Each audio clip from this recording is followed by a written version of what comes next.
Shabbat Shalom, everybody. My name is Jason. I'm Caden. I'm Jaden. I'm Nicole. I'm Eli. And we are the Yahuwah and the Torah channel. And we can't say thanks enough for joining us in this beautiful appointed time that our Creator has given to all of us. For those who have never been on this channel, for those who don't keep the appointed times of our Creator, I would love to encourage you and help you to find that right path going forward.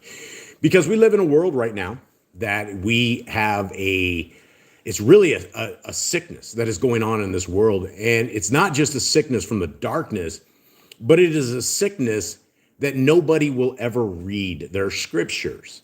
And so we have the majority of the world that walk around, like 95% of the world, that do not know the Torah of the Creator of the universe.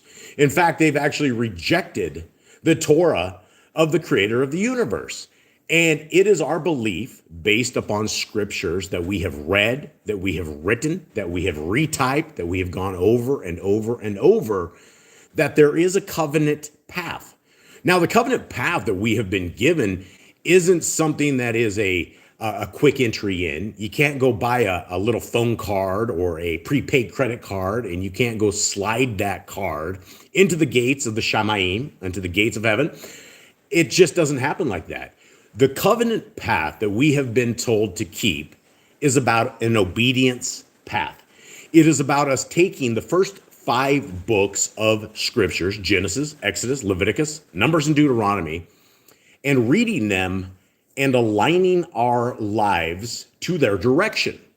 That is what all of the scriptures say. And scripture says when we align ourselves into these laws, these statutes and commandments, that we will be considered children of the Most High. Now, for those of you who want to be in the good graces of Yahuwah, the Creator of the universe, this is a great thing. And the covenant path is a baraka. It is a blessing through all of our existences. Now, being a Torah keeper doesn't mean that we don't have problems. It doesn't mean that we are sinless. It doesn't mean that we're better than anyone else, because the thing about the Torah is that everybody, it doesn't matter where you come from, what your upbringing is, there is always an opening to start keeping these beautiful laws, these statutes and commandments in our lives. And so, guys, we would love to encourage you guys to be a part of that covenant path, to be a part of the end time revolution, where there is a separation of the goats and the sheep, where there's a separation of the wheat and the weeds that are coming in. And guys, we hope that you guys will choose life and not choose death. And so with that, we wish you a good morning. We are going to go over some scriptures, and we're going to go over some songs. And so let us begin with the very first song that we have, and it is called The Fisherman's Net of Light.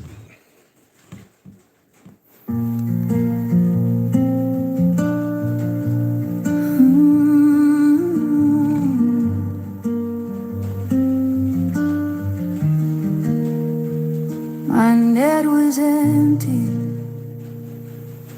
but Yahuwah filled the sea with mercy.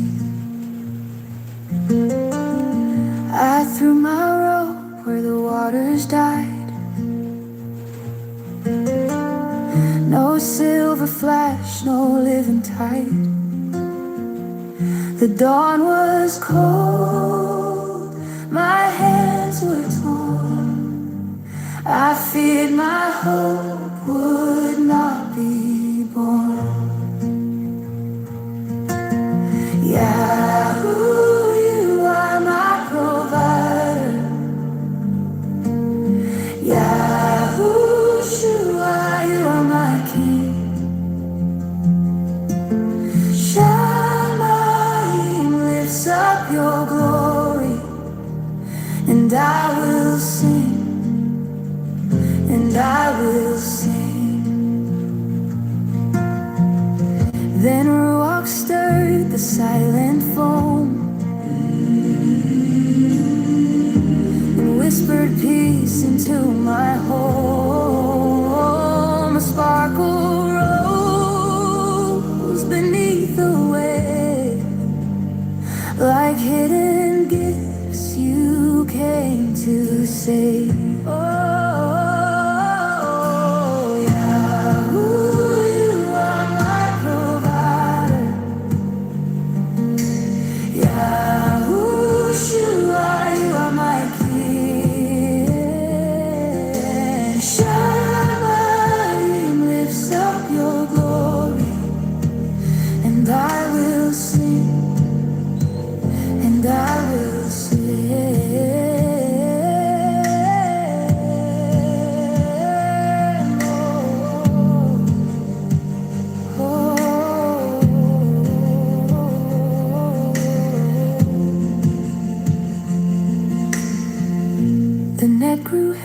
heavy, pulled so deep. My knees fell down, I could not speak. And in that way, I saw your name, Kadosh, fire, holy flame. Yahoo, you are my provider. Yahushua, you are my king. Shaddai lifts up your glory, and I will sing, and I will sing. Oh, now when I cast into the night, I trust your hand, I trust your light. For every seed, for every breath, you feed my soul, you conquer death. Yahoo, you are my provider. Yahushua, you are my king. Shalom lifts up your glory, and I will sing, and I will sing, and I will sing.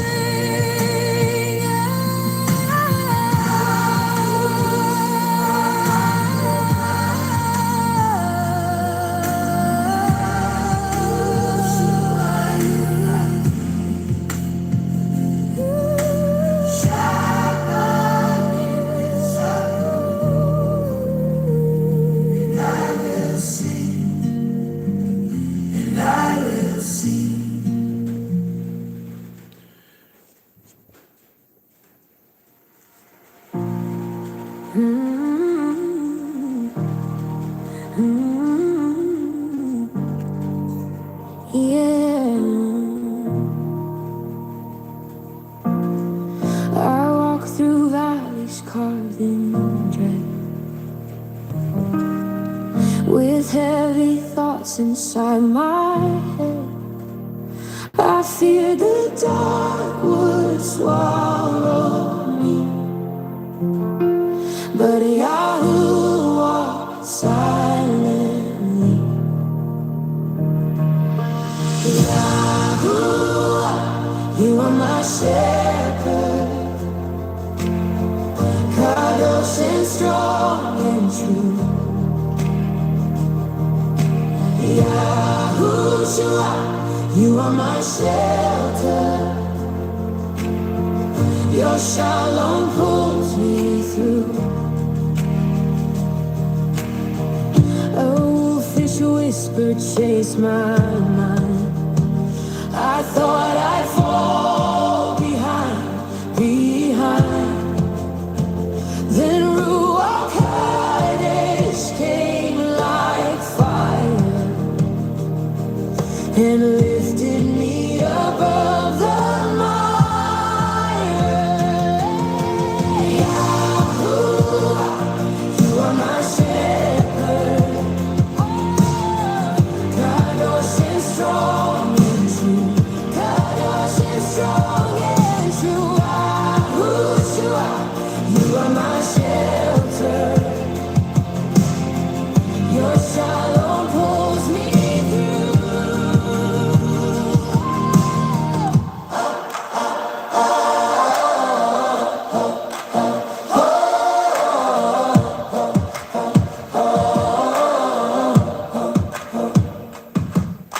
A shadow moved beside my feet,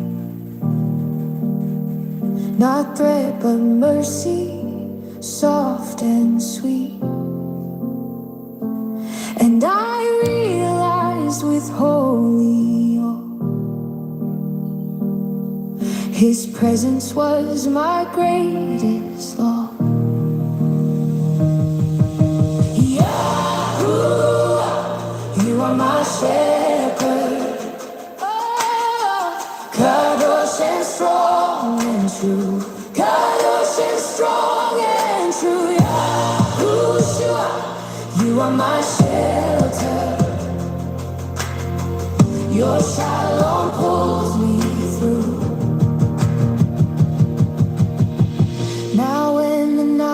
returns again. I will not bow to fear or men, for in my darkest place I know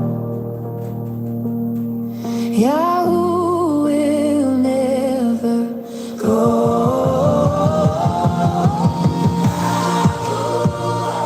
You are my shepherd, Kadosh and strong and true. Kadosh is strong and true.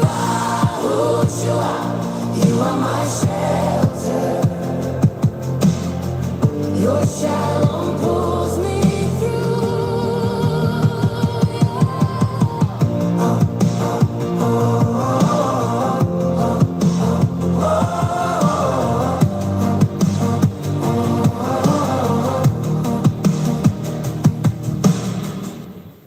All right, next song, guys, Forgotten Scroll. And Eli's going to refresh as we're doing that, so hang tight.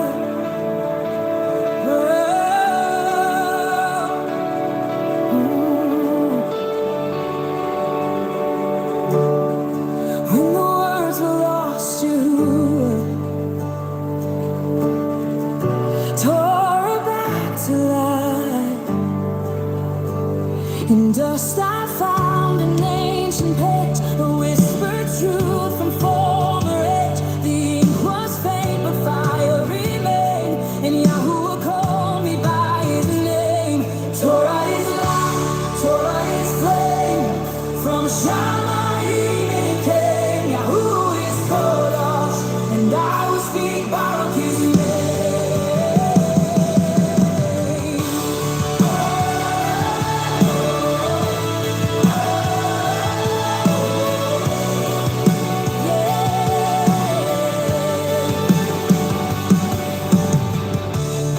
I read the lines with trembling on,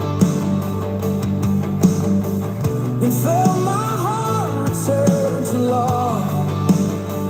Then Ruach stirred inside my chest and pulled my wandering soul to rest. Torah is light, Torah is flame. From Shamayim it came. Yahuwah is Kodosh, and I will speak Baruch his name. Torah is light, Torah is flame. From Shamayim it came. Yahuwah is Kodosh, and I will speak Baruch his name.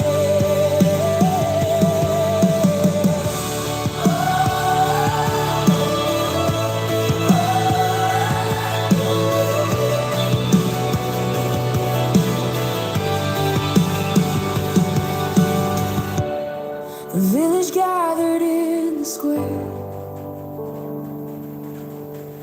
They heard his words and stood in prayer. Their tears became a river wide, and shalom rose like morning tide. Torah is light, Torah is flame. From Shamayim it came. Yahuwah is Kodosh, and I will speak Baruch his name.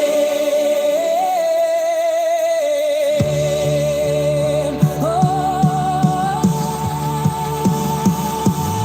now I will teach my sons and seed. His Torah is my daily need. For when the scroll was nearly gone, Yahuwah made it strong. Torah is light, Torah is flame. From Shamayim it came. Yahuwah is Kodosh, and I will speak Baruch his name. Torah is light, Torah is flame.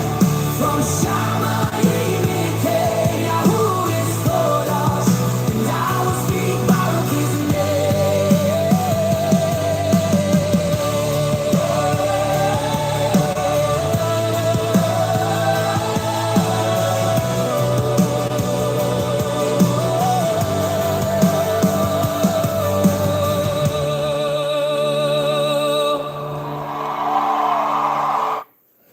All right, from the book of Khalidi.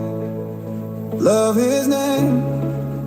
Yahuwah's will is still the same.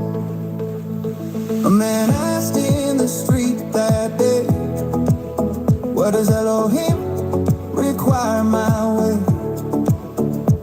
Yahushua answered clear with Moshe's words for all to hear. Honor Yah, walk his path, love him more than pleasures right. Serve with heart and soul as one. Keep the Torah till it's done. Hear my people, Moshe cried. Walk in truth, don't turn aside. Honor Yahuwah, love his way. Keep his words night and day. Honor Yah, walk his path. Love him more than pleasures right. Serve with heart and soul as one. Keep the Torah till it's done. Not just lips, but live in fire. Not just rules, but deep desire.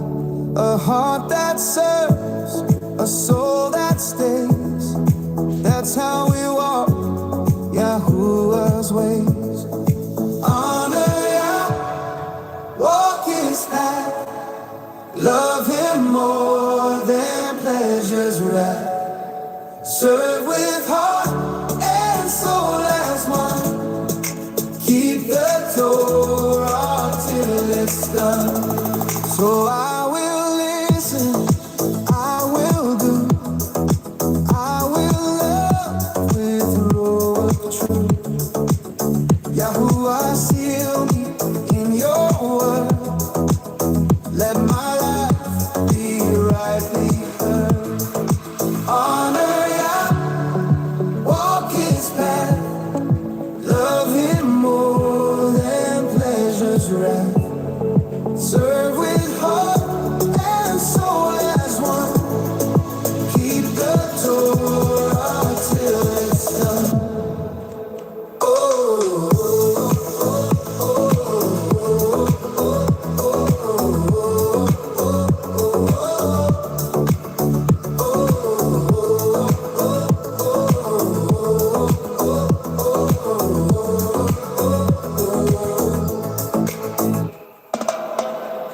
All right, beautiful family. There is our praise and worship music. Cade, will you please open us up in prayer? Dear Father, thank you for this day. We thank you for bringing us all back together once again. We thank you for this day, and we thank you for this Shabbat you've set apart. We thank you for giving us a day of rest, a day you commanded for us to take off and to reset our lives and to reset ourselves, that we can have rest, that we can have a recharge over the week. You know the trials and tribulations of every week are hard. So you've given us this day, and we thank you for this. And we thank you for the family you put around us all around the world, the ability to talk with them, to enjoy the Torah, to celebrate your commands, to celebrate your Son. We thank you for these people here today. We ask that your Ruach is upon us all as we dive into your word, that your Ruach shines brightly through everyone, that there is no misunderstandings with your Torah, there's no misunderstandings with your scriptures. We thank you for all in his name. Amen.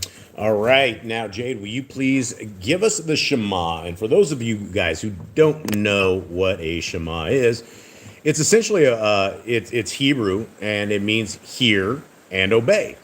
And when we are addressing Yisrael, we are actually addressing those of us who are Torah keepers. Because you do not make it to Yisrael, you cannot actually enter the gates. You cannot be part of the 12 tribes or any of the tribes unless you are obedient to the ways of our Creator. Now, in this Shema, there's a couple of things today that we are told to do. And when we are talking about today, we're talking about every single day, right? When we get up in the morning, every part of what is in the Shema is what is supposed to be a part of our lives. If we are literally living this Shema, then we are on the track of the kingdom people. And so, Jade, please hear and obey Yisrael. Hear Yisrael, Yahuwah Elohim, Yahuwah is one. You shall love Yahuwah your Elohim with all your heart, and with all your being, and with all your might. And these words I am commanding you today shall be in your heart, and you shall impress them upon your children. and shall speak of them when you sit in your house, and when you walk by the way, and when you lie down, and when you rise up, and shall bind them as a sign in your hand, and they shall be as frontlets between your eyes. And you shall write them on the doorposts of your house and on your gates. Okay, so there you go, guys. These are simple instructions. And when you look at these simple instructions, they aren't hard, right? That, you know, we're supposed to speak to our children about this. We're supposed to talk about the Torah. The Torah is a part of our lives. It's just who the covenant people are. Miss Nicole, will you please say hi to our brothers and sisters? All right, we have Sue, Sarah and William, Chris, Danny Boy, Brandy and family, a new name, Luann. She says she's from Arctic, Canada.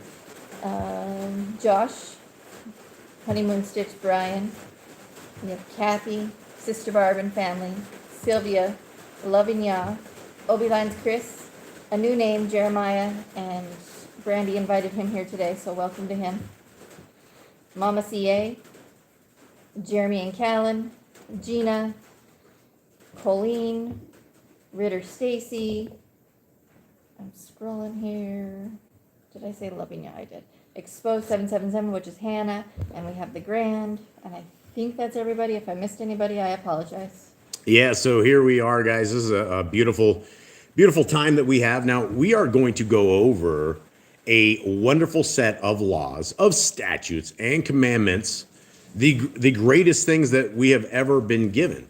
And, you know, these are the things that all of us have been, I guess, what you would call hoaxed. People say, you know, these laws, statutes, and commandments, these things are gone. They don't apply to us. They're really not anything for the common people of today. And that is a mistake that leads unto spiritual death. And it's also it could very well lead unto physical death as well. Because when you look at these laws, these statutes and commandments, they are very easy to keep. They don't they don't wither away. They don't expire. They're not bad advice. When you keep the laws of our Creator, you're not going to go accidentally pick up unclean food and eat it. You're not going to do the vile things that the rest of the world that do not have these same kind of moral commands.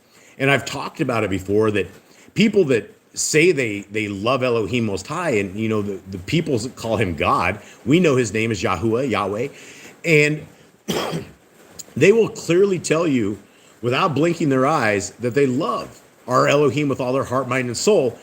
And in the same breath, they will say that the laws of our Creator don't apply to them. They will say that, oh, this is something for the old school days. These are people that are outside of this or something of the sort. And that is a mistake. That is a mistake that we can go through our entire life and never, ever correct. And we're going to take that last breath and we're going to go to the classification side. We're going to go to judgment, and we're going to be terrified because we spend our entire lives here on this earth and we never cared enough about where did we come from? How did we begin? Why do we have freckles? Why do we have eyebrows? Why do we have ears? Why does everything that we have match together, and why is it perfect? And these are the things that when you discover the Creator of the universe, you become very, very thankful that he is such a good Creator and such an incredible Elohim. Now, what we're going to be going through is these laws, these statutes and commandments. And gentlemen, it's a little bit different today because I did an upgrade for you guys so that you guys weren't struggling on this. So if you guys would gather around here, I am going to let the three boys here run you guys through these beautiful laws, statutes, and commandments. And my hopes and dreams are that they will go very slow, that they will look at them, and if they need some sort of reiteration on this, they can pull the scriptures down and you guys can look at that. So I will start you guys off. And guys, I want you to go as slow as you did last week. So when you guys start scrolling, make sure that's scrolling slow so that we can go over this, because this was actually very effective. We had a lot of people that were looking at the laws, statutes, and commandments. So with that, I will begin with commandment number 1, be fruitful. Commandment number 2, multiply. Commandment number 3, replenish the earth. Okay, guys, and this is, like I said, I want you guys to go over this. You can't just read these off. You describe them. I want you guys to describe every one of these single commands to these folks. How does this work? Why do we do these commands? How has it affected your life? How has it affected all of lives, right? When we start doing these, our lives change. Continue on. Subdue it. Have dominion over the fish, fowl, and every living creature. Humans should be the ones controlling the animals, not the animals controlling us. Absolutely. The herb bearing and every tree is for food. If Yahuwah created a tree that is made of fruit and is herb bearing, it is for us to eat. It is commanded for us to eat. Men and women should build their own families. Yahuwah made it so that when men and women cling to one flesh, they will build families, they will bear fruit and multiply. Master sin. You can do that by keeping all the commands here. Every clean moving thing that lives shall be food for you. If it is clean and it moves, it is food for us. Yahuwah has given that to us to eat. And if it's unclean, we do not eat it. Do not eat the blood. The blood is something that is very sacred. It is not something we're supposed to eat. The evil people eat the blood, not us. Walk before and be purged. We should strive to be purged before Yahuwah by doing everything He tells us to do, which includes everything here in the commandments. To guard Yahuwah's covenant, laws, statutes, and commandments. We are to obey Yahuwah's laws, which is His Torah. We're supposed to obey the first 5 books of the Bible. And as you can see on the right-hand side there, it has the number 53. There's 53 verses telling us to obey the commands and statutes of Yahuwah. Every male should be circumcised at 8 days old. It's a sign of the covenant between man and Yahuwah that at 8 days old we are to be circumcised. Teach your children the commands and guard the way of Yahuwah. The Torah should be passed down through all generations. It doesn't just stop at one generation. Everyone should keep them. Remember Yahuwah's name for all generations. We're supposed to teach Yahuwah's name to the next generations. We are supposed to do and teach these Yahuwah's name so we don't forget Him, so that He does not become God or Lord, but His name is Yahuwah. Eat the Passover, Pesach. This is the first festival of the year that we get from Yahuwah, and this is one of the most important ones because it's when Messiah, we are reminded of Messiah and His life. Keep the Feast of Unleavened Bread. This is the time when the Israelites had to leave Mitzrayim and they didn't have time for their bread to rise, so it's a remembrance of that time. There is one Torah for the stranger and the Hebrew. That means there's one Torah. There's one set of laws. It doesn't matter if you are native born or you are grafted into the tribes of Israel. You are to follow the law, and there is only one law. Sanctify all firstborn Yahuwah. Firstborn is very important to Yahuwah. They are supposed to be set apart to be different. They are supposed to be Yahuwah's. There are no mighty ones for Yahuwah. Yahuwah is the only one we should worship, nobody else. You shall not make graven images. Do not make idols. Do not make things that you worship. Yahuwah does not need a form to be worshipped, and we know you should not worship any other forms. Do not bring Yahuwah's name to naught. When you call Him God, when you call Him Lord, when you call Him anything other than Yahuwah Elohim, you are bringing His name to naught. You are disgracing His name. Keep the Shabbat, the Sabbath. It is the day like today that we are resting, we don't cook, and we worship Yahuwah. Honor your parents. We're supposed to obey and honor our parents. They are older than us and they have more experience, and we're supposed to honor and respect them. Do not kill. You're not supposed to take life from another person. You're not supposed to take life. Yahuwah does not want us to do that. Do not break wedlock. It is a covenant that should not be broken. There's no need to be unfaithful. Do not steal. We're not supposed to steal. If it does not belong to us, it is not ours. Do not make false accusations against your neighbor. It is a lie, and lying is against Yahuwah. Yahuwah wants honest people. He wants people to live in honesty and not in a place where it's disarray and where it is consistent lies. Do not covet anything of your neighbors. We should not want to covet anything of theirs, because the more we covet, the more we want to steal it and sin even more. Do not make an altar from rock that a tool is touched. If rocks that a tool is touched is that, it makes the altar unclean. We are supposed to have basically a clean altar. Do not go up the altar by the steps. When we have an altar, we're not supposed to go up there unless we are priests. It is specifically a special thing for the steps by the altar of the priests. If a man steals cattle, he shall restore it 5 times. It's a fair law. If you steal something, you have to give it back 5 times. Yahuwah's laws for criminals. Yahuwah gives a lot of laws for criminals if they are innocent or guilty, and the cities which they run to if they are innocent, or they can have safety there. Do not lie with beasts. That is a great sin in the eyes of Yahuwah, and He does not want us to do anything like that. He wants to stay far away from this kind of sin. No sacrifices to other Elohim.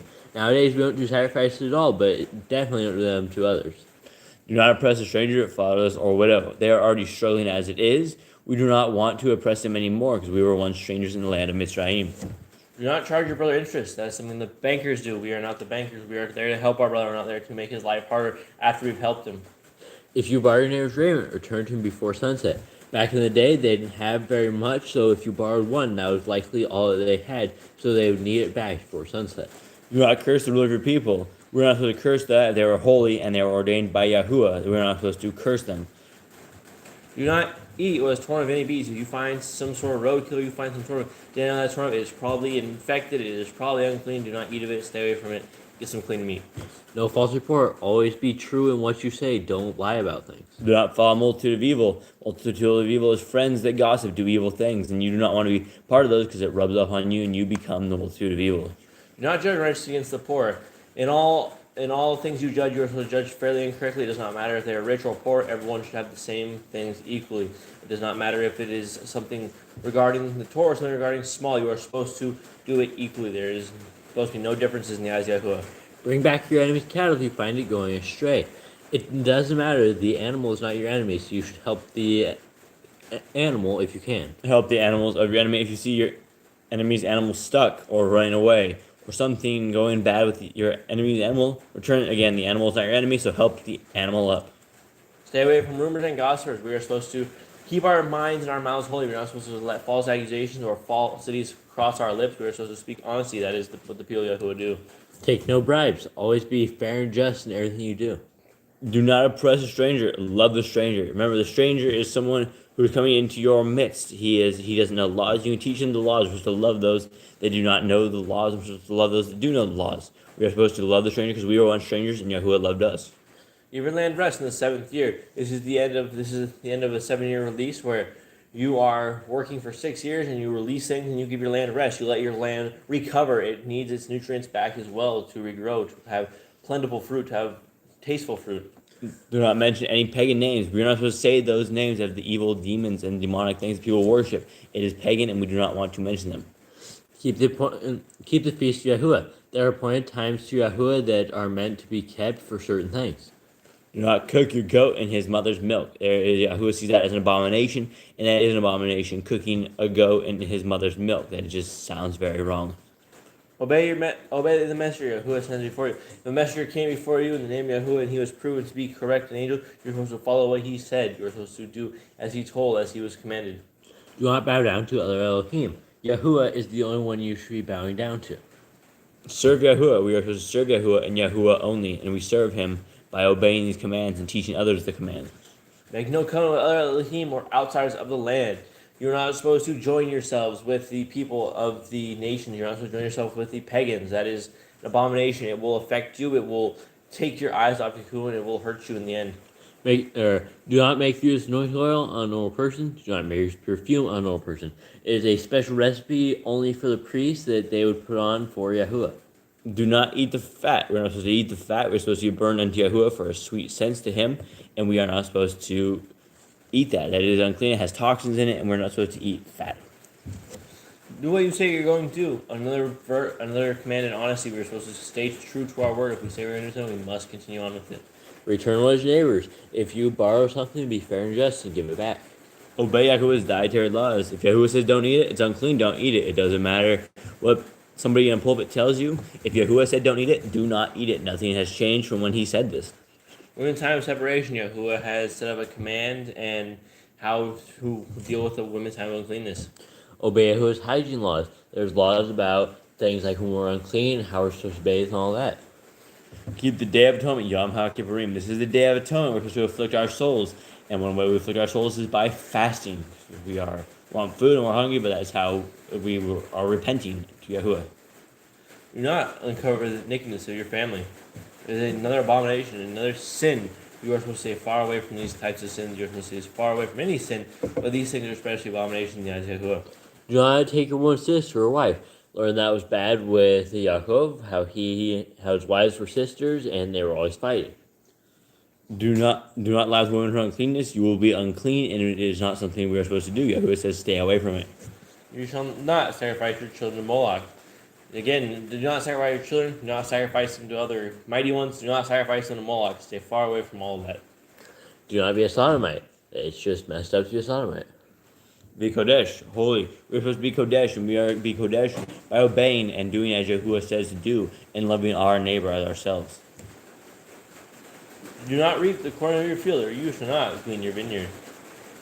And when you have a vineyard that you are planting, when you have a big yield of crop, you are supposed to leave some of it for the poor. You're not supposed to take it all. You're supposed to leave a corner. You're supposed to leave a part of it so that people who are poor, less fortunate, widows or fatherless, they have food. You are providing for everyone as well because Yahuwah is provided for you. Do not deal falsely or defraud your neighbor. Always be fair and just in everything you do. Do not lie or be a liar. Yahuwah wants us to be honest, and if we are lying, we are sinning. We only want to tell the truth and nothing but the truth. Pay your workers for the day's wage they are due. If someone works for you and you offer them a wage, then pay them what you owe them. Do not harm the disabled. They are already suffering enough in life. You add suffering to them, Yahuwah will see that you are harming the disabled. There will be curses upon you for those who harm the disabled. Do not endanger your neighbor. Do not put your neighbor in danger. Whatever you're doing, do not put him in danger. That can potentially hurt him. We're supposed to love our neighbor, and if he's in danger, then we are not loving him. Do not hate your brother. You should love your brother. He is your family, and there's no reason to hate him.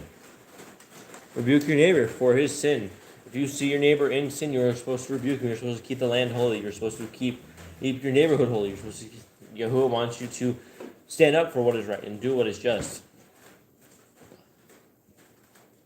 Love your neighbor as yourself. That is one of the greatest commands Yahushua said was in the Torah. And he said the Torah hang on that. Love Yahuwah with all your heart, mind, and soul, and love your neighbor as yourself. Do not diverse your cattle. We don't want to mingle things like the cows and the sheep or different kinds of breeds of them, like Brahmas and Holsteins. We don't want to put them together. Do not mingle your seed. We're supposed to keep the plants away from each other so they don't mingle. We have these weird, abominable fruits and vegetables. We don't want that. Do not lie with a taken woman. Do not mingle linen and wool. When you put those together, they do a weird vibration that is very bad for your body. Do not. Come on, fellas. 83. Do not lie with a taken woman. If the woman is engaged or belongs to someone else, we are supposed to stay far away from them. Do not practice sorcery. Do not eat the fruit of trees for 3 years. When you plant a tree, what happens is that when it first gets its fruit, it needs to reabsorb it to get its nutrients, so it's not a weak tree. Do not practice sorcery. That is divination. That is black magic. Yahuwah says stay away from that. That is unholy. That brings in demons.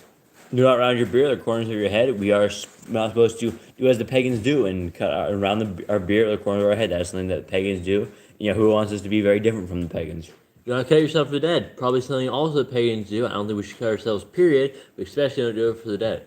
Do not get tattoos. Our bodies are not canvases. Yahuwah wants us to keep ourselves clean. He wants us to keep our bodies without any sort of pigmentation, without any sort of added paganism to it. Do not prostitute your daughter. That is very evil. That is wicked. We do not want to do that. Do not defile your temple. Keep your body clean. Don't eat the wrong food. Keep yourself healthy. Do not consult the medium. Another command in divination and black magic. We are supposed to stay far away from that. We are supposed to stay away from those things. We're supposed to consult Yahuwah. We're not supposed to go to the people that use the power of Satan. Respect your elders. We're supposed to take care of the elders, those who are older than us, those who have more experience and need help. We're supposed to respect them and take care of them. Have correct ways and measures. Always be fair and just. There's no need to rip people off for no reason. Do not walk in the manners of the nations. Another reason you don't make covenant with outsiders of the land. If you will start walking in the manners of the nations, you will start following and focusing on paganism instead of Yahuwah. Keep the feast of first fruits, Shavuot, Omer Count, and Pentecost. Another feast Yahuwah has done to us, the first of our crops of our yield, we're supposed to give to Yahuwah. Keep the Feast of Trumpets, Yom Teruah, is the day of blasting where we are blowing our shofars often. Keep the feast of Sukkot, Shem Yatzeret, is a feast where we spend 7 days outside in what is called a sukkah, and we do it as a remembrance of the days that Israel was traveling in the lands. If you blaspheme the name of Yahuwah, you shall be put to death. If you curse Yahuwah's name, if you blaspheme Yahuwah, you are to be put to death. You do not curse our Creator. If you kill another's animal, you must give him another. It's a pretty fair law. If you kill someone's animal, you repay him. Repay injury for injury. There's supposed to be justice for what you did to someone else. There's supposed to be a repayment system for how you injured someone. If you do this maliciously, you are to be also be injured maliciously. Honor the Yobel, the Jubilee year. We are supposed to honor the Jubilee year. It's a year of release, a year of stuff going back to the original owner. Confess your sins to Yahuwah and repay who have trespassed against. If you have wronged someone, repay them with the fair of what you did. The Torah being a Nazir. If you decide you are going to jump in the covenant of being a Nazir, You are going to not shave your head. You're going to stay away from anything off the vine. You are going to be different. You're going to be set apart and holy. A different set apart. Wear tzitzit on the four corners of your garments. We're supposed to wear tzitzit as a sign that we are Yahuwah's people and that we remember his commands, that he is with us at all times. Laws of were touched to the corpse. There are specific laws for what you do and how you can become clean again. Follow Yahuwah's Torah, the law of inheritance. Yahuwah set up a certain way of inheritance for the people, for like how people are going to inherit the land and how the firstborn inherits the ancestors' possessions. The law of keeping your oath to Yahuwah. If we swear something to Yahuwah, we are supposed to obey it. We are supposed to do as we obey Yahuwah, no matter what it is, we have to keep our oath. Do not add or take away from the word. One of the most important commands, because we should follow everything that's in here, and we shouldn't pick and choose or add or take what we want. Guard your soul. That is a very important verse. You're supposed to watch over your soul. You're not supposed to let your soul be taken by evil. Learn to fear Yahuwah. We need to fear Yahuwah with a respectful and fear. We need to obey Yahuwah, and we fear him and we respect him by obeying his commands and knowing that we will be punished if we do not. You shall love Yahuwah with all your heart. That is one of the most important. That is probably the most important in the entire Torah. Is the thing that we should always be loving Yahuwah. He should be always on our mind. We should always be keeping his Torah. Bind the Torah, the laws, upon your hands and the frontlets between your eyes. That is, we are supposed to have this on our hearts, minds, and souls at all times. When we go out, we are supposed to see the Torah. We are supposed to live by the Torah. That is what it means to bind it upon your hands and frontlets between your eyes. Right, the laws on your doorposts. We're supposed to have the Torah surrounding us. We're supposed to have the Torah with us at all times. And we're supposed to put them on the doorposts so that when we enter and leave our house, the Torah is there. Do not tempt Yahuwah. We should never tempt Yahuwah, and we should always just do what he tells us to do. Do what is right and good in the sight of Yahuwah. We are supposed to do according to the Torah, which that would be right and good in the sight of Yahuwah. Do not be afraid of your enemies. Yahuwah says, do not be afraid of them. He is with us. If we are afraid of them, we are breaking commands. We need to have faith in Yahuwah that he will handle them. Remember Yahuwah. We should never forget his name. We should never forget him at all. We should pass his name down to all generations. Circumcise your heart. You are supposed to humble yourself before Yahuwah. You're supposed to honor him. You're supposed to become less haughty in your eyes, and you're supposed to become his people. Cleave to Yahuwah. We are supposed to cleave to Yahuwah. He is supposed to be our everything. We are supposed to obey him and love him. Swear by his name. If you ever make an oath, it should be in Yahuwah's name, and you should never mess it up. Destroy graven images. If you have idols around you, you are supposed to destroy them. You're supposed to keep the land holy. You are supposed to keep the thing holy. Statues and things made of wood and stone and another image of another person is a unholy object. Yahuwah wants that destroyed. Do not make an idol of Yahuwah as the pagans do their Elohim. Yahuwah does not need a physical form. He does not want to be worshipped in a physical form. We do not need to make an idol of Yahuwah. Rejoice in all Yahuwah has blessed you with. No matter what Yahuwah has blessed you with, a glass of water. Rejoice. Do not do what is right in your own eyes. When we do what is right in our own eyes, we are sinning because we do not understand. Something might be right in our eyes, but it's not right in the eyes of Yahuwah. We need to do as Yahuwah commands us and not what we think is best for ourselves. Do not hearken to the words of the false prophets. If you have someone that's proven to be a false prophet, you're supposed to get rid of them. You're supposed to take them outside of the land. You're not supposed to listen to what they say. They are false prophets. They are lying. Do not make any bonds between your eyes to the dead. Something else that pagans did, they would probably, I assume, shave their eyebrows when someone died, and that is pagan. You shall not eat any abominable thing. If Yahuwah says do not eat it, he says it is unclean to you, then it is abomination. It is abominable, and that is what we should not eat. You shall give to a stranger a clean food that died itself, but you shall not eat of it. If something dies naturally and it is still not unclean, it is still not rotten, you can give it to a stranger so that they have food, but you will not eat of the death. Give tithe your increase of seed year by year. Back in the day in the land, when you would have farms, you would take your seed, and you would give it to the priests. Laws of the end of the 7-year release. Remember, at the end of the 7 years, the land, possessions, money is also supposed to go back to the original owner, and debts are supposed to be cleared. Do not borrow from the nations. When we're not supposed to borrow from the nation. We're not supposed to take from the nation because that means we are put in their debt. We are not supposed to be in the debt of other nations. Do not harden your heart, nor shut your hands from the poor. When somebody needs help, you help them. There's no reason to say no to them. They are struggling as it is. Guard month 1 of Yahuwah's calendar. Month 1 is very important to Yahuwah. We have the first of the year, and we also have the first feast and holy time of the year, which is Passover. Every time of the year, all males shall appear before Yahuwah. During the holy times, when we were able to go to the temple, we were able to go to Jerusalem, we were supposed to appear before Yahuwah during the three holy feasts. You shall make judges and officers in all your gates. In the land, when it was a holy land, you would appoint those to keep the land fair and just. Do not plant Asherah poles near the altar, and do so. We're not supposed to take these Asherah idols. We're not supposed to plant them near the altar or at all. There must be 2 or 3 witnesses. There was a matter that needed to be established. There was crime going on. You need 2 or 3 witnesses to establish this matter and get justice going. Hearken to the prophet Yahuwah has chosen. If there is a prophet and what he says come true, you should listen to him, because Yahuwah has chosen him. The prophet tested Deuteronomy. If someone comes and says they are a prophet of Yahuwah, they should be tested with a prophecy. And if their prophecy does not come true, then they need to be taken outside the gates. Do not remove your neighbor's property line. Again, another thing in honesty, if you have a set property line, you're not supposed to take away from it. You're not supposed to be dishonest with what you have. How to deal with a false witness among Torah keepers. When in a fair land, there would be 2 or 3 witnesses, or there wouldn't be 2 or 3 witnesses, and they were trying to lie about it, then they would get the punishment they were trying to give to the other person. The first child was to get double portions. The first child was supposed to get double portions so he could take care of the rest of the children and the others, so that he was the oldest and he was most responsible. If your brother's cattle or clothes are lost and you find them, you must return them. Another command in honesty, if you see something that you know is not yours and you know who it belongs to, you should bring it to them. A woman shall not wear what pertains to a man, nor a man wear what pertains to a woman. A man should not try and look like a woman, and a woman should not try and look like a man. If you find a bird's nest with the mother and the babies are eggs, take the babies, but not the mother. So you're supposed to basically, if you see a nest with eggs and a mother in it, then you're not supposed to take the mother, because the babies cannot fight for themselves or feed themselves. So basically, you're killing everything in that nest. So basically, you take the babies so the mother can go on and create more. If you build a new house with a flat roof that's able to be lived on, you must put a railing around it. If you had a flat roof, back in the day there were flat roofs that were basically a second floor to the house, and if you had that, you would put a railing around it so they would not fall off and die.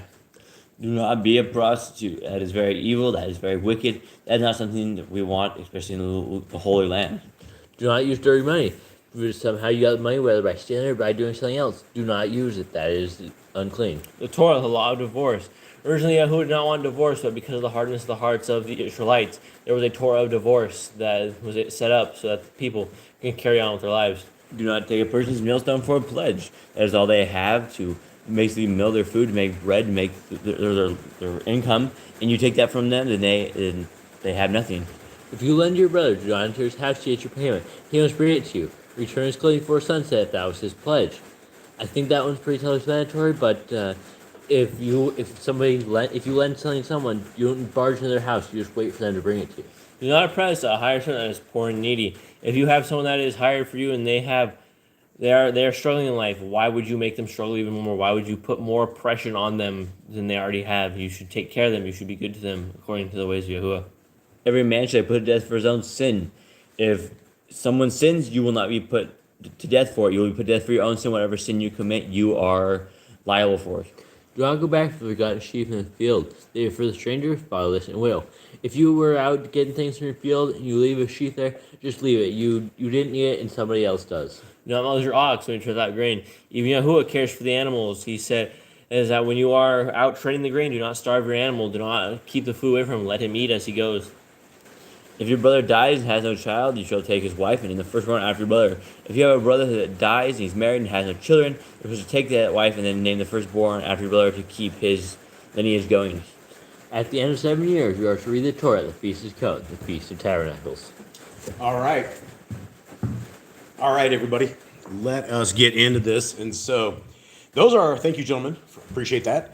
Those are the laws, the statutes, and the commandments. And these are, what we've been given. And they are beautiful. They are great. They are things that all of us should be living amongst and in. Now, I'd like to invite all of you guys to listen to the new audio project for Yah Scriptures. For those who do not know what we are working on and doing right now, it is a tedious, very long task, and it is something that we're going to need a lot of staying power to get through. Currently, if you guys download the Yah Scriptures or even go to the website or anything of the sort, Genesis and Exodus are 100% done. The book of Ruth is done. I'm halfway through the book of Adam and Eve, and I'm just bouncing around, and we're trying to put together the very best audio version that we can possibly do. Now, I will tell you that as I am putting these together and trying to make them as perfected as possible, I will definitely get in the zone, and I will be listening to the Torah, and I will hear things that I have never, ever heard before. And there are some of these chapters inside of Genesis and Exodus that get really intense. And when you're sitting there listening to them, it just kind of, it's a story that's being played out. Now, as far as I know, I do not believe there has ever been a full-on true Restored Names audio project that has gone through the entire scriptures. So just like everything that we do with Yah scriptures, we don't do it little bits at a time. We go all the way in, full tilt boogie, as they say, and it is, if you guys can keep us in prayer that my ears are able to get out the very best that we can, I would appreciate that. And for those of you guys out there who have not heard any of the audio project, I would love to hear your feedback. This is a work in progress. It is something that is at the edge of technological endeavors of this current time, and it's something that I think throughout the years it'll get a little bit better. But if you guys have not heard it, I would love for you guys just to listen to Genesis and Exodus. Let us know what you think. Too dramatic, not dramatic enough. All of it. Is it a joy to listen to? The cool thing about the Yah Scriptures apps is that you can click continuous play. So if you wanted to start on Genesis and you wanted to go to sleep, you could sit and click play, and you could have this read you to sleep. And it's a great thing. So hopefully you guys will use that, take a look at it, and see what you guys think. I'm not sure what the judge is talking about, but he says, what's up with the audio invite seated in the center of the screen? I can't get rid of it. Audio invite in the middle of the screen. Yeah, I don't see anything in the middle of the screen. I see something at the top.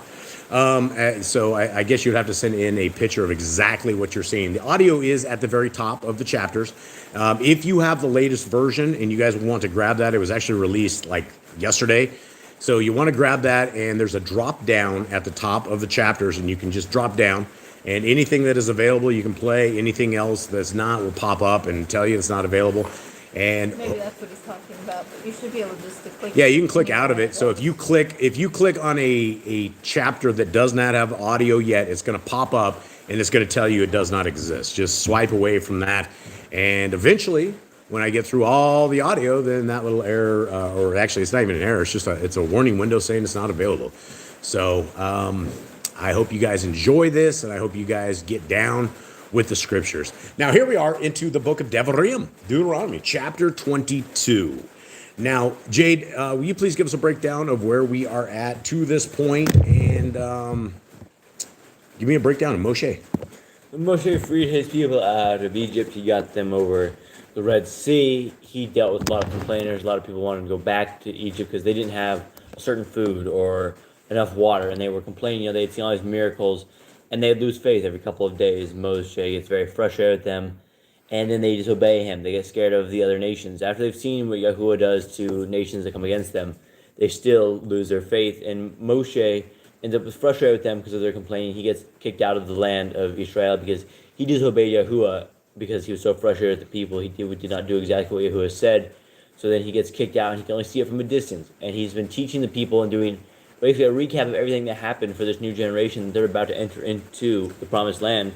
And in the last chapter, he talked about if anyone was found dead in the field, what to do when they get into the Holy Land. They're supposed to measure and see it and take the nearest city, and they do a sacrifice for that dead body. Yeah, and when you look at the Torah, when you look at the first 5 books of scriptures, it's not just a set of rules and guidelines for us today. It's a set of rules and guidelines for all of us as a civilization. So when the kingdom comes, when Messiah Yahushua returns, when the Yah's people are exodus back over to the promised land, when the current occupants of that land have been annihilated and destroyed so that Yah's true people are able to go there, we're all going to be under these set of guidelines, right? If we find like a body that's too far from one city or something of the sort, we're going to start measuring things. We're going to keep this Torah. This Torah is for all times. I see no reason why we would ever not want to have a Torah. It's, when you are hoaxed enough to think that the Torah doesn't belong to you, you're simply doing damage to your own life because you fall under the hand of Hasatan by this. So let us begin. Devarim, chapter 22, verse 1. When you see your brother's ox or his sheep going astray, you shall not hide yourself from them. Return them to your brother without fail. Big stuff, right? Our Creator cares about humans. He cares about his trees. He cares about his bugs and his critters and all of this kind of stuff. And you can see this, that regardless if you have a beef with your neighbor, your beef is not with your neighbor's dog. Your beef is not with your neighbor's ox. Your beef is not with the animals of your neighbors, right? And this is the fairness that Yah has, and the specifying the proper ways to handle yourself in these kind of events. 2, and if your brother is not near you, or if you do not know him, then you shall bring it to your own house, and it shall be with you until your brother seeks it, then you shall return it to him. And so you do with his donkey, and so you do with his garment, and so you do with whatever your brother loses, which he has lost and you have found. You are not allowed to hide yourself. So this comes down to honesty, right? It is one of these things we know from scriptures that our Creator is very, very honest. We know that deception does not roll out of his tongue. We know that he does not like us to be deceptive in weights and measurements. He doesn't like us to rip people off. There's just a set of guidelines, a moral compass guidelines that we have when we keep the Torah.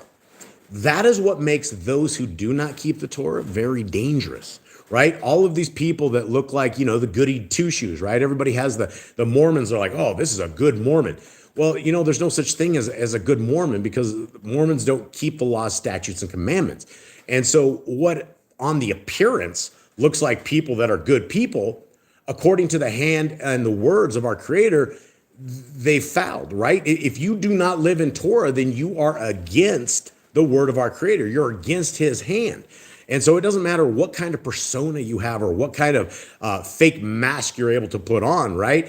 All of these so-called good church-going people, well, if they don't have Torah, then they don't have the capability to truly be good, because you don't know what good is. You don't know what evil is. And that's the danger of not knowing the Torah, is you just don't know. And if you think that's going to be okay on the day of judgment, you're going to go into judgment day and you can just tell Yahuwah, like, I didn't know. What do you think he's going to tell you? He's going to tell you, I presented you with scriptures. I gave you 80 years of your life to come to this conclusion that there is something more than what you thought you knew. So it's going to be all on us. Continuing on. 5, a woman does not wear that which pertains to a man, nor does a man put on a woman's garment, for whoever does this is an abomination to Yahuwah your Elohim. And I would also say is an abomination to humanity. Have you seen these bearded dudes in high heels and dresses? There is something so foul, so disgusting, so disturbing. Giant framed men that believe that they are women. And if you look at the sickness of society today, you have all of these sports people, right? You have dudes in women's boxings lighting these women up. You have dudes running these marathons as women, and the women have no chance. All of a sudden, all of this stuff that we used to be able to distinguish between a man and a female, we can't do anymore. And it's gotten so bad that they got the surgeries for it, they got the hormones, and here's some of this even more sickness, right? In prison, you cannot grow here in normal general population of prison. You cannot grow a beard more than an inch long. However, if you identify as a transgender male, you can have a beard as long as you want. Now, if that doesn't say wacky world, I don't know what does. Continuing on. When you come upon a bird's nest along the way, in any tree or on the ground, with young ones or eggs, with the mother sitting on the young or the eggs, do not take the mother with the young. Let the mother go without fail, and take the young for yourself, so that it might be well with you, and that you have prolonged your days. When we have the commandment to replenish the earth, right? When we're talking about replenishing it, When we take the birds and the eggs and we eat everything at once, or when we cook the goat and his mother's milk, we're not replenishing the earth, right? Our Creator has given us the adequate animals and the adequate food and the adequate stuff. And when we are doing things like this, where we wipe out an entire civilization of birds, that's not to be. We're supposed to crack some eggs, have some babies, eat them up, as weird as that may sound, but we're supposed to let the mother continue on, because these birds, they lay eggs all the time. It's one of those things. You're not going to wipe out the entire population of that. And again, that's the beauty of Yah's brain, that he puts together things such as this so that we know what to do. 8, when you build a new house, then you shall make a parapet for your roof, so that you do not bring blood guilt on your house when one falls from it. Now, it was interesting. We were going over this command a couple of weeks ago, and this brother gets on the chat and is talking about, he says, I would like to second this command, because his dad was in construction. And wherever they were at within construction, living on top of the roofs was a big thing. Now, for those of us in the U.S. and a lot of places, that's not really what we do anymore. Most of us don't live on the roof. Down here in Central America, Panama, there are definitely rooftop access.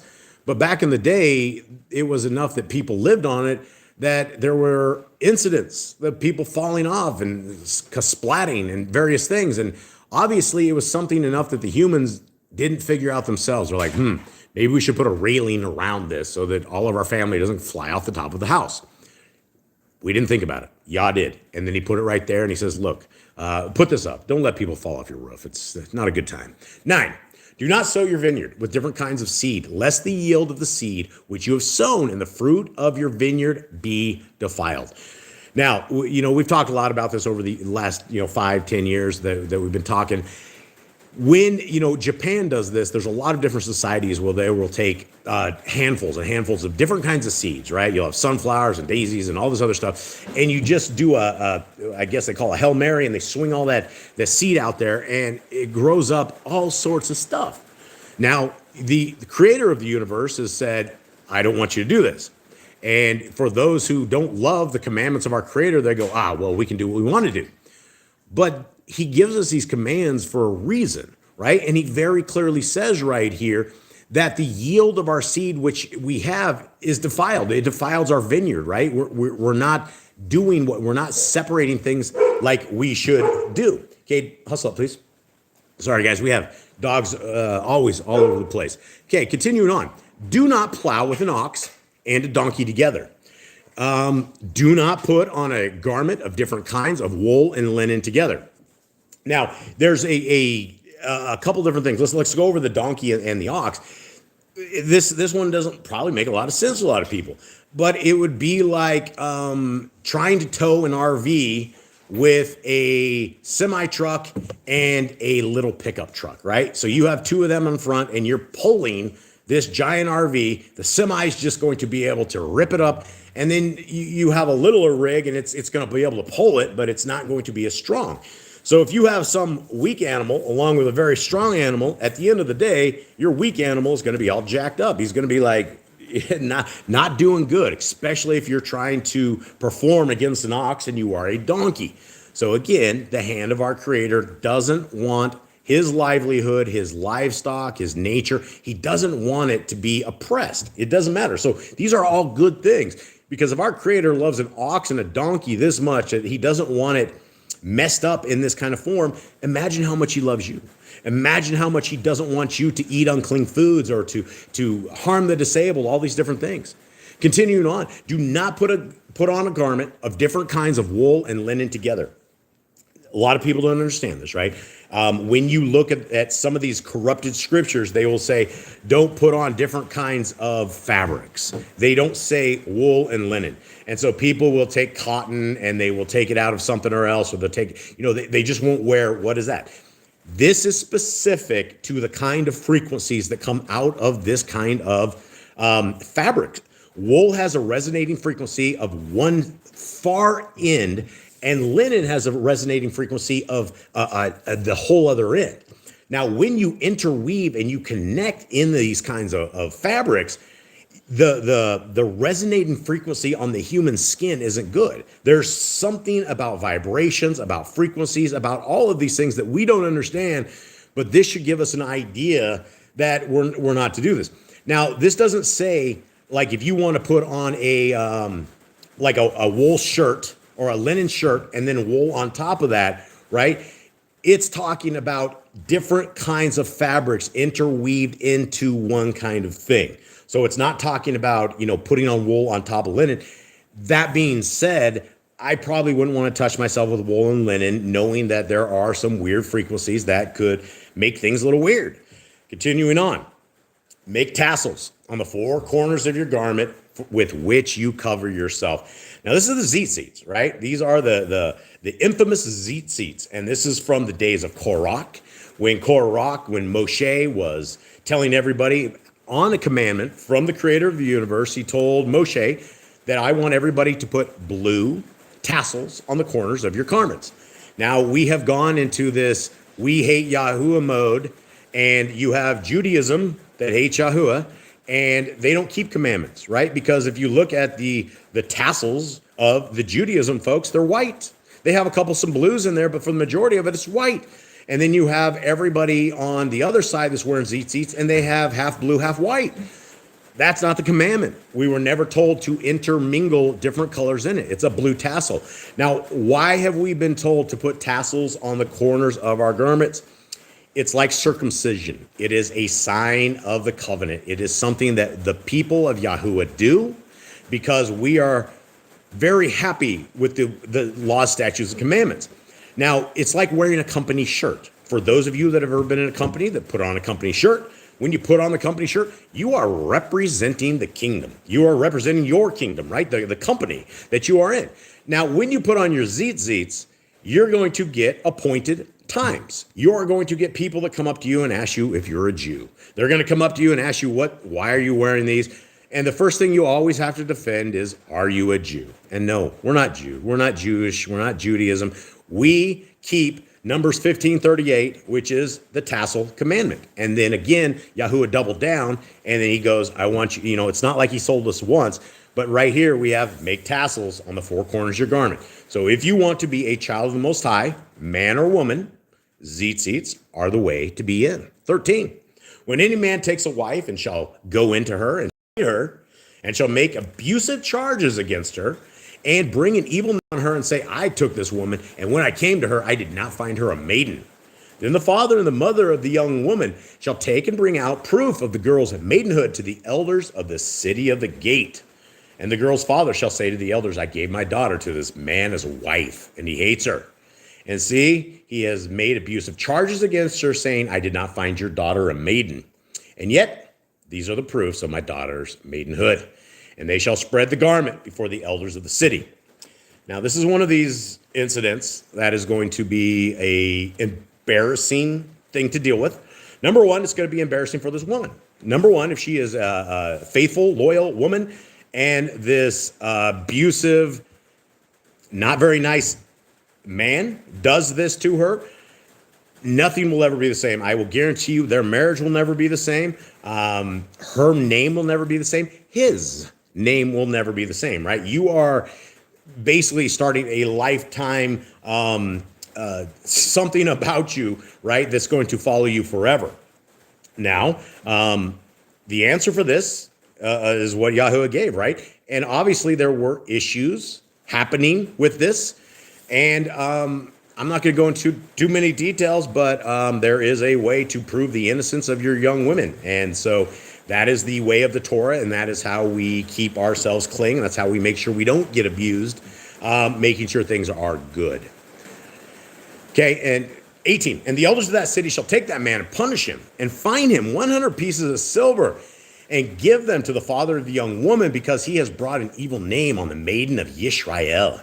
And she is to be his wife. He is not allowed to put her away all his days.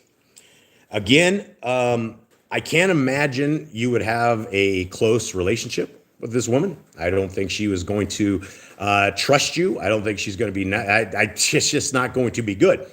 One thing that I'd like to point out here is we know that Messiah Yahushua was sold for 30 pieces of silver. So right out of the gate, this guy bad mouthing his wife, he got charged an extra 70 pieces of silver. So when you look at what the sale of Messiah was, it wasn't a lot in comparison to what silver was. So it's interesting to take note of. 20. But if the matter is true that the girl was not found a maiden, then they shall bring out the girl to the door of her father's house, and the men of her city shall stone her to death with stones, because she has done wickedness in Yisrael, to whore in her father's house. Thus you shall purge the evil from your midst. Big stuff, right?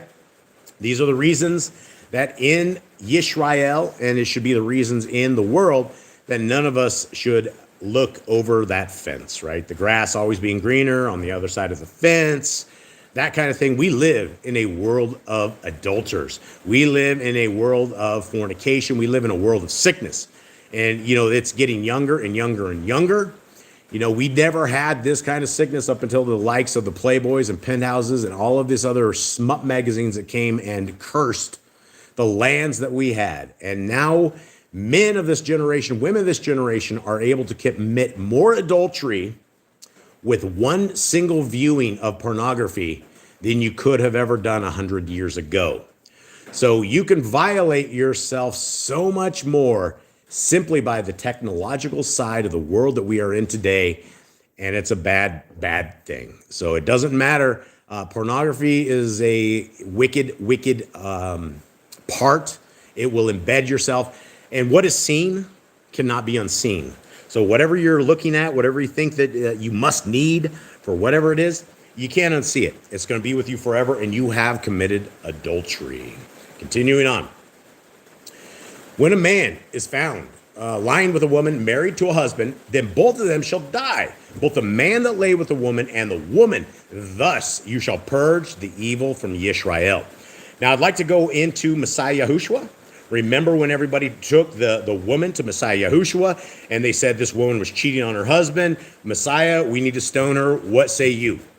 Messiah gets down, starts scribing into the ground with his finger. And all of a sudden, all these people and their hidden sins were exposed. And people started leaving over and over. Now, these entire people that were trying Messiah, that were trying to get this woman stoned, broke this commandment. When a man is found lying with a woman married to a husband, then both of them shall die, both the man that lay with the woman and the woman. Thus you shall purge the evil from Yisrael. So again, Messiah, you don't want to argue with Messiah Yahushua. He will smoke you because we're probably not doing the commands correctly, and they were definitely not accusing this woman correctly. 23. When a girl who is a maiden is engaged to a husband and a man finds her in the city and lies with her, then you shall bring them both out to the gate of that city and shall stone them to death with stones. The girl, because she did not cry out in the city, and the man, because he has humbled his neighbor's wife. Thus you shall purge the evil from your midst. So this would have been interesting, right? Living in a community like this, right? You might very well live next to a couple houses, and all of a sudden that man or that wife may just end up dead. They may be outside the city gates. Because loyalty in the land is very, very important. Not loyalty just to our Creator, but loyalty to our spouses, right? What greater love do you have than to be loyal to your spouse and never, ever take your eyes off the prize? It's a mystery to me, I suppose. 25. But if a man finds the girl who is engaged in the field and the man seizes her and lies with her, rape, then only the man who lay with her shall die. And again, this poor girl, she would have been a mark inside of the land because she would have been defiled. She would have been unworthy. And when that dude's dead, I guess she's freed. But again, it's going to be one of those things that this guy has messed this up. So for her life. 26. But you shall do no matter to the girl. The girl has no sin worthy of death. For the matter is like a man who rises against his neighbor and kills him. For he found her in the field, and she cried out, the engaged girl, but without anyone to save her.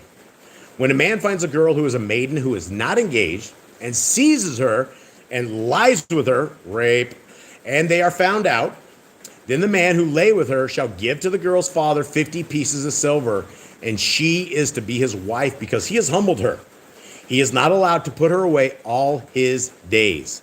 A man does not take his father's wife, nor uncover his father's skirt. Now, that last verse came from Reuben, right? Reuben did that. But let's talk about this, right? The 28 and 29 are really hard for people to understand, right? Literally, this man can go out and rape a girl and nothing happens to him, per se, other than he must marry her. Now, why is this command like this? Well, number one is when you were in the land of Israel, if you were defiled, you don't have a shot for a pure marriage. You don't. People are going to look for unadulterated women when it comes to this kind of a land.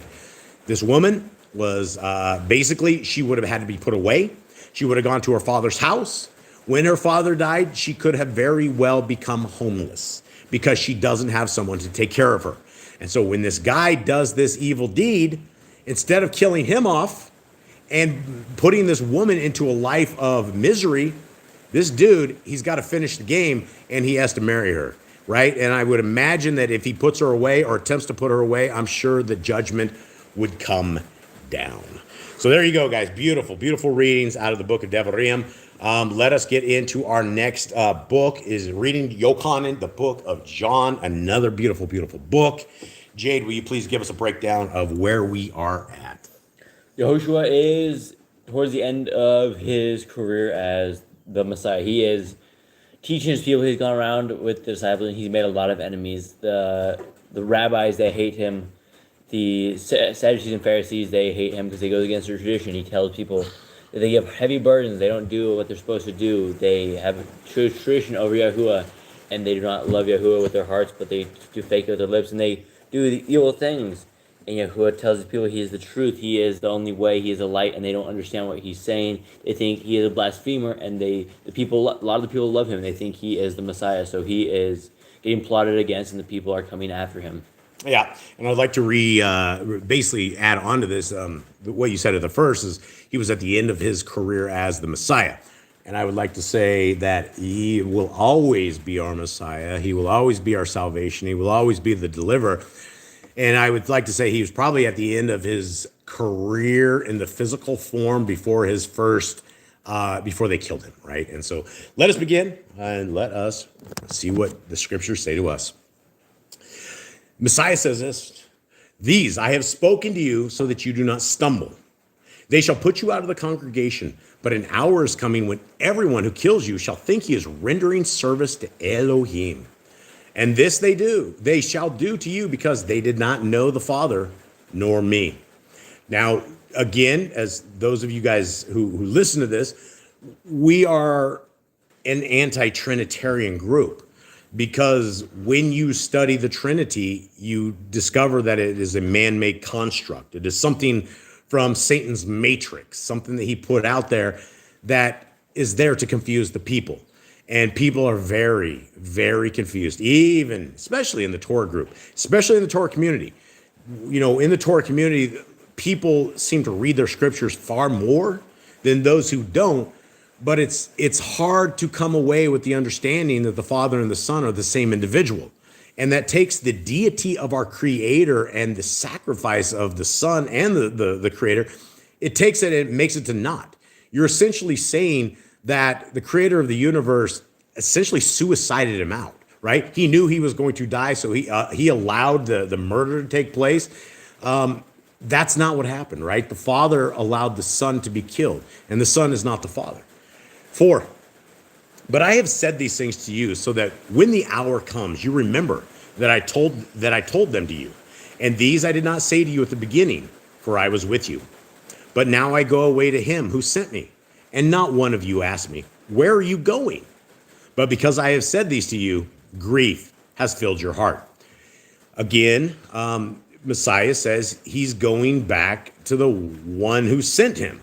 Well, if he sent it himself, I guess that statement would be true because he's there as himself. But he'd also be going back as himself. But he never says this, right? And I don't think our Messiah is a deceiver. I don't think he's a liar. I think that would go against the entire scriptures that we are looking at, where they hate deception. They hate what Hasatan has done to the human race. 7. But I say the truth to you. It is better for you that I go away, for if I do not go away, the helper shall not come to you at all. But if I go, I shall send him to you. Now, for those who don't know who the helper is the spirit of the creator of the universe, the Ruach HaKodesh. And that is what came. You know, we saw it in Acts. We saw it. You could see it in the book of Nazarene when Messiah Yahushua starts glowing, right? A lot like Moshe, right? When you read the Torah, and every time that Moshe went into the tent of appointment, he had to take his veil off to see Yahuwah, and then he had to put his veil on because he went out there and he scared his little people to death. They were all like, Moshe, you're glowing. Well, when we read the book of the Nazarene, it's very, very clear that the Ruach HaKodesh is the reason that these guys glow, that people's faces shine. And so we also know that from the days of Noah. Noah was like a beaming white, kind of a glowing thing as well, and it freaked his dad out. And so that is the power of the Ruach HaKodesh. And the Ruach HaKodesh is what we're all longing for, right? We're looking for the hand of the creator of the universe to bestow his power in the way of spirit into our lives. And the cleaner that we keep our temples, the stronger we keep our minds, the stronger we keep everything when it comes to scriptures, the more chance we have of the power of the Ruach HaKodesh bestowing and manifesting inside of us.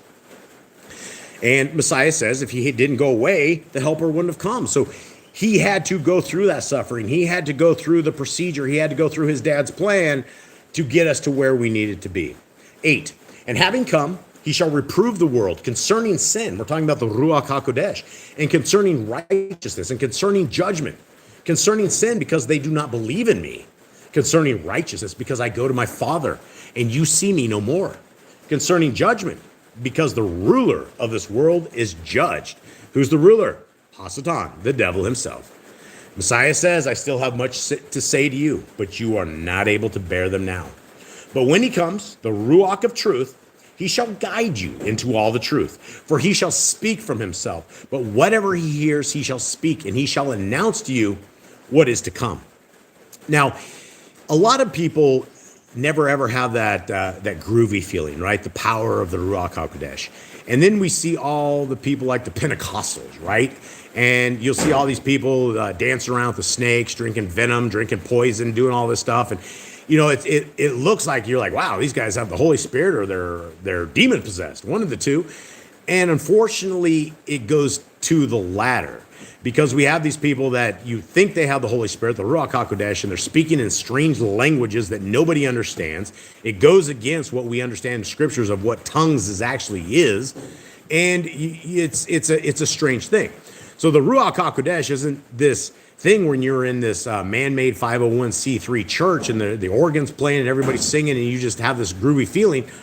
Because that groovy feeling can be given to you by the master of this land. The master of these lands is Hasatan. This is the one who is doing all this. So we have to make sure that when we are listening to that small voice that's telling us to do something, that we're listening to the words of our Creator, and we're not listening to the words of Hasatan.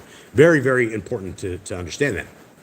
14, he shall esteem me, for he shall take of what is mine and announce it to you. All that the Father has is mine. That is why I said that he takes from what is mine and announces it to you. Again, Trinity breaking words. What the Father has is mine, vice versa. He's not saying that he is the Father. He's basically, it's just like my kids. Everything that I have is theirs, right? They can say what my dad has is mine. It's theirs. 16, a little while and you do not see me. And again, a little while and you shall see me, because I am going to the Father. And again, he hadn't been killed yet. These guys don't understand it. They're like, what do you mean we're not going to see you? And what do you mean we're going to see you because he's going to... What does this mean? He had to go through the procedure for everybody to understand what he was talking about. 17, excuse me. Therefore, some of his Talmudim, excuse me. Still going here, guys. Therefore, some of his Talmudim said to one another, what is this that he says to us? A little while and you do not see me, and again a little while and you shall see me? And because I am going to the Father? So they said, what is this that he says? A little while? We do not know what he is saying. And again, if we didn't have the rest of the scriptures, we wouldn't know either. We'd be sitting here scratching our heads, wondering what in the world is Messiah saying. Yahushua therefore knew that they were wanting to ask him, and he said to them, are you asking one another about what I said? A little while and you do not see me, and again a little while and you shall see me? Truly, truly, I say to you that you shall weep and lament, but the world shall rejoice. And you shall be grieved, but your grief shall become joy. Big stuff. We didn't understand until he died. The woman has grief when she is in labor because her hour has come. But as soon as she has given birth to the child, she is no longer remembers the affliction for joy that a man was born into the world. And you, therefore, have grief now. But I shall see you again, and your heart shall rejoice, and no one takes your joy away from you. And in that day you shall ask me not. Truly, truly, I say to you, whatever you ask the Father in my name, he shall give you. Now, we get a couple of reiterations of this, right? And this is why we always in our prayers in the name of Yahushua, in the name of our Messiah, because we're looking to this promise. And I've gone over this before, but a lot of people fall from a religious system or fall from, I don't consider Torah a religious system, but they fall because they think that they're being ignored by the Almighty. They sit and will pray for sometimes days, weeks, years, decades. Nothing changes, nothing knits. So they're like, well, he doesn't love me. He doesn't want it. Guys, what we pray must be in the will of our Creator, or it's not going to get solved, right? If you're praying for riches, if you're praying that, the gold brick falls from the sky and it doesn't happen, I wouldn't, you can't blame the Creator of the universe. I mean, he gives us what we need, right? Do you have clothes on your back? Do you have socks? Do you have are you soaking wet? Every breath that we take, it's a blessing. Every drink of water we have is a blessing. Everything, right? So, it's I guess this is important that we know all this. 25. These I have spoken to you in figures of speech, parables. But an hour is coming when I shall no longer speak to you in figures of speech, but I shall declare the Father plainly to you. In that day you shall ask in my name, and I do not say to you that I shall pray the Father on your behalf. For the Father himself loves you, because you have loved me, and have believed that I came forth from Yahuwah. I came forth from the Father, and have come into the world. Again, I leave the world and go to the Father. Two different people. Let's not get confused. His Talmudim said to him, see, now you are speaking plainly, and not using figure of speech. Now we know that you know all, and have no need that anyone should question you. By this, we believe that you have come forth from Yahuwah. Yahushua answered them, do you now believe? See, an hour is coming, and has now come, that you are scattered, each to his own, and leave me alone, yet I am not alone, because the Father is with me. These I have spoken to you, that in me you might have peace. In the world that you would have pressure. But take courage. I have overcome the world. Okay, everybody. So that pretty much gears this up, and this is the final reading of this. I hope that this is a great reading for all of you guys. I'm going through the chat here. Yeah, if it is good, our Father will give it to you. Sister Barbara's exactly right? Again, it's got to be in the will of our Creator that he wants this to happen.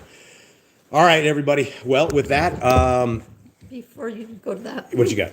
we have a brother in Central Texas Oh, that wants to know if there's anybody that wants to fellowship with him. If you do, Oh, email Lance? us. Yes. okay. Yeah. So I've brought this up before, and there's two things I'd like to mention. Number one is if you guys are anyone in Texas that wants to have another brother that is out there, we know a brother that is definitely looking for a group.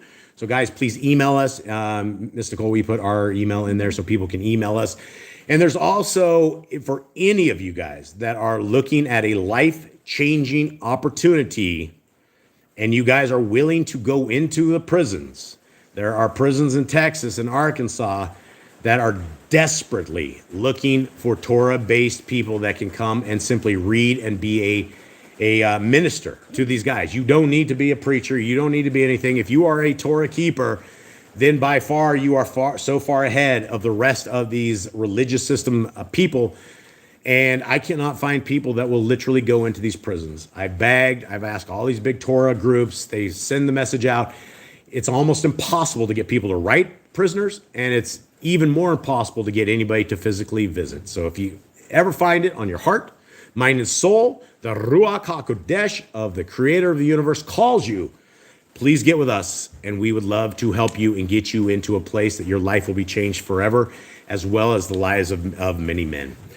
All right, so with that, Jade, will you please bless our brothers and sisters? Who brought you and guard you, who made his face shine upon you and show favor to you, and who lifted his face upon you and give you peace. All right, so the first song, we got 3 songs, and we are going to say our goodbye. This is from the book of Khalidi, The Seed and the Heart.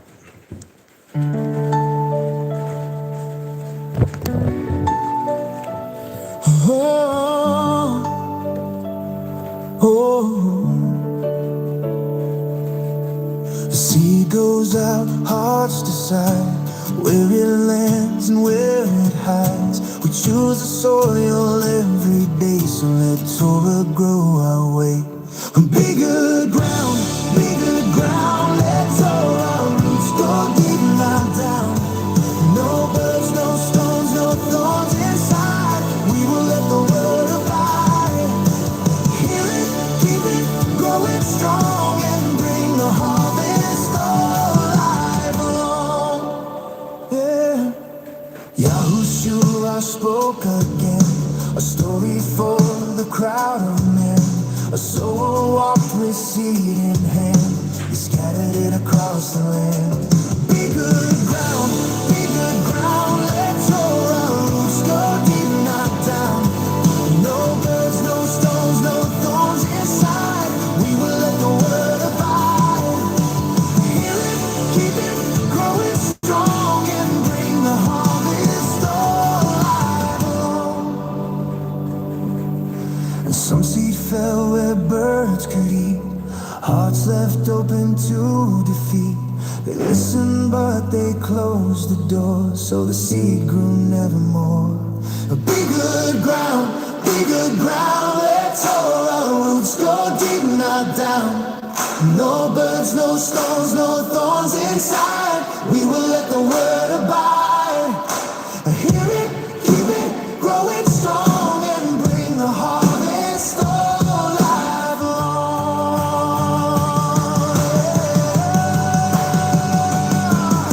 Some seeds fell on rocky place.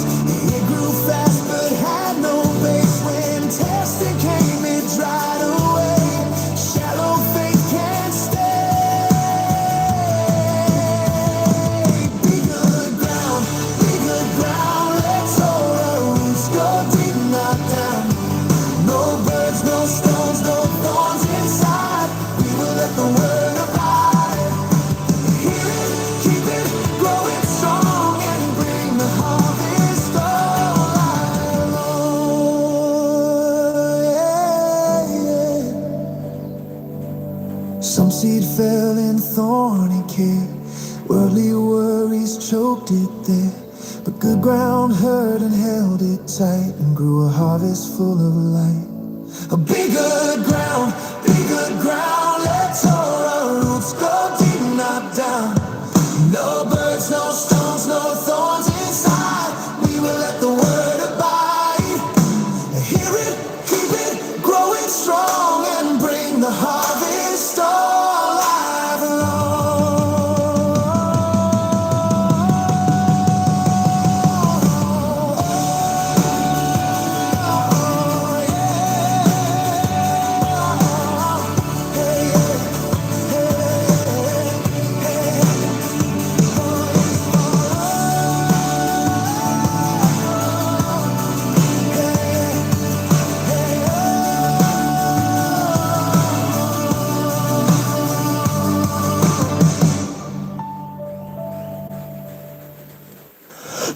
I open up our eyes so we won't live for empty prize. Teach us Torah, make us see we'll last through all eternity.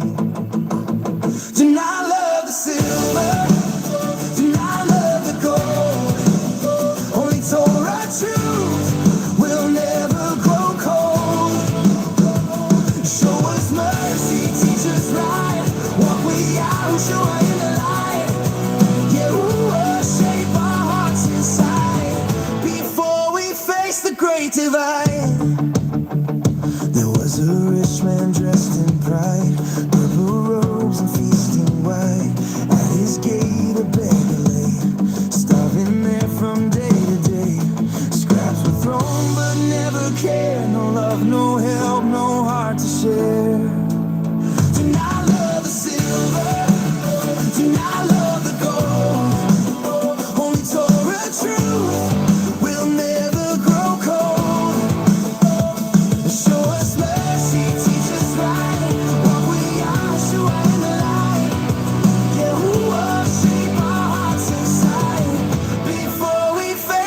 great divide.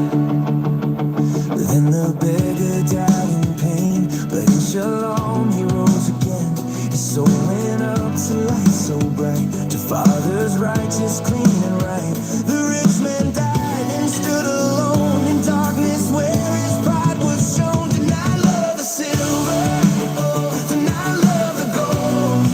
Oh, only Torah truth will never grow cold. Show us mercy, teach us right, walk with the Yahshua in the light. Yahuwah, shape our hearts inside before we face the great divide. The rich man cried, Father, please send a drop to cool my heat. But from the light a voice replied, my Ben, you chose your place to hide. You had good things, he had none. Now comfort's his, your days are done. Do not love the silver, do not love the gold. Only Torah truth will never grow cold. Show us mercy, teach us right, walk with Yahushua in the light. Yahuwah, shape our hearts inside before we face the great divide. He begs sin warners to my kin, so they won't fall in this same sin. But the great soul answers strong, they have Torah all along. Nothing speaks more clear than this, not even one race from the abyss. Do not love the silver, oh, do not love the gold. Oh, only Torah truth will never grow cold. Show us mercy, teach us right, walk with Yahushua in the light. Yahuwah, shape our hearts inside before we face the great divide. Yahuwah, keep our hearts awake. We won't be fooled by mess they make. We follow Yahushua through the test. With Ruach strong, we won't rest. Yahuwah, shine your light in me. Let my heart be clean and free. No fake words, no hidden sin. Ruach of truth, burn within. We take the state of high today and walk your way, the narrow way. Yahushua came to kin to stay, but crowds grew loud and stole the shalom away. They whispered he is out of his mind.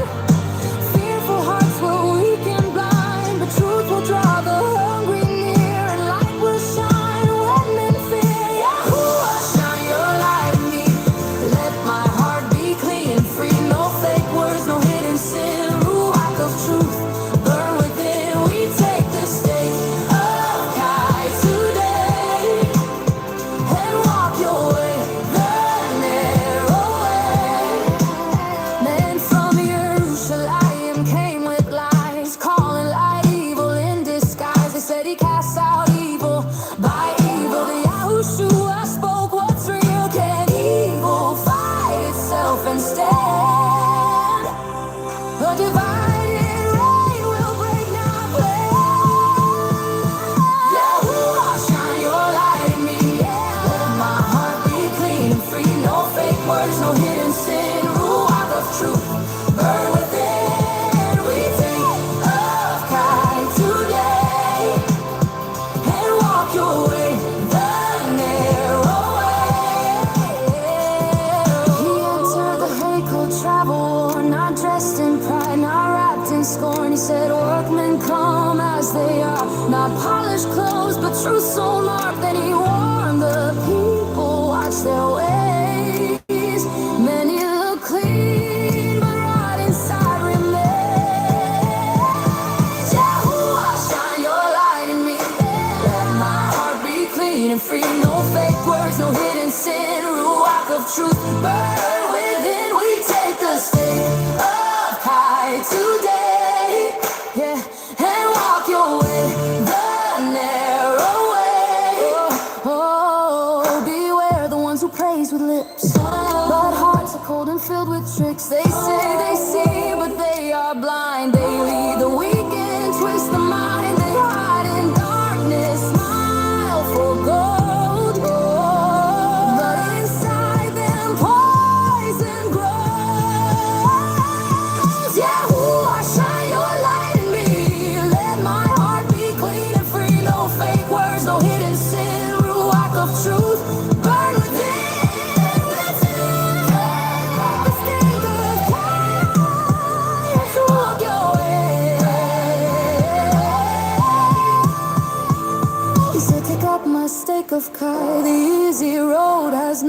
sky. The trials come like gifts sometimes, but truth reveals their hidden signs. He winnows grain from empty talk and calls the faithful ones to walk. Yahuwah, shine your light in me. Let my heart be clean. No fake words, no hidden sin. Ruach of truth, burn within.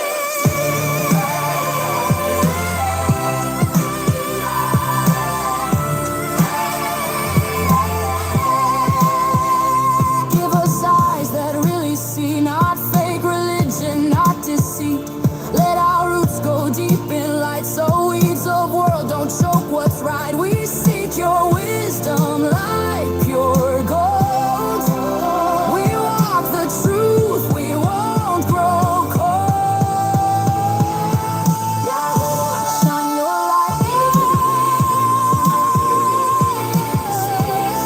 Oh, Ruach of truth, burn within. We take the stake of pride today.